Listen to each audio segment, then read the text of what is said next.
வெளியூர் பயணமா? ரிசர்வேஷன் கிடைக்கலையா? படிக்கட்டு ஏறி இறங்க ரொம்ப சிரமமா இருக்கா? டிராப் டாக்ஸி புக் பண்ணுங்க. ஒரு வழி கட்டணம் மட்டுமே. டிராப் டாக்ஸி, எங்கும் எப்போதும்.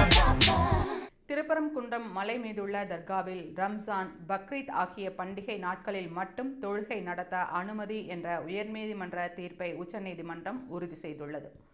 திருப்பரங்குன்றம் மலை மீதுள்ள சிக்கந்தர் பாதுஷா அவுலியா தர்காவில் தொழுகை நடத்துவது மற்றும் பலியிடுவது தொடர்பான வழக்கில் நீதிபதிகள் நிஷா பானு, ஸ்ரீமதி ஆகியோர் இரு வேறுபட்ட தீர்ப்புகளை வழங்கினர். அதில் தர்காவில் தொழுகை நடத்துவது சமீபத்தில் தோன்றிய நடைமுறை என்றும், தொழுகைக்காக அதிக எண்ணிக்கையில் மக்கள் கூடுவது சுப்பிரமணிய சுவாமி கோவிலின் பகுதிகளை ஆக்கிரமிக்கும் எனவும் நீதிபதி ஸ்ரீமதி தீர்ப்பளித்தார். இரு வேறுபட்ட தீர்ப்பை நீதிபதிகள் வழங்கியதால் அந்த வழக்கை மூன்றாவது நீதிபதிக்கு தலைமை நீதிபதி அனுப்பினார்.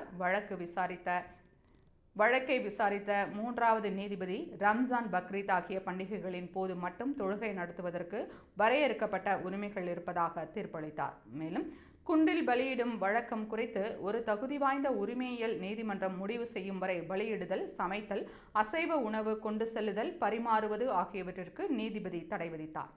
இந்த தீர்ப்பை எதிர்த்து தர்கா தரப்பில் உச்சநீதிமன்றத்தில் வழக்கு தொடரப்பட்டது. மனுதாரர் தரப்பில் ஆஜரான பிரசாந்த் பூஷன், தர்கா அமைந்துள்ள நெல்லித்தோப்பு பகுதி நிலம் இஸ்லாமியர்களுக்கு சொந்தமானது. தொழுகை நடத்துவதற்கு கட்டுப்பாடு விதிப்பதா?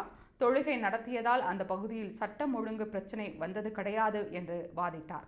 அப்போது சட்டம் ஒழுங்கு பிரச்சினை இருந்தது இல்லை என்றால் அமைதி குழு கூட்டம் நடந்திருக்காது என்றும், உயர்நீதிமன்றத்தின் உத்தரவு சமநிலையானதாகவே தங்களுக்கு தெரிவதாகவும் நீதிபதிகள் குறிப்பிட்டனர்.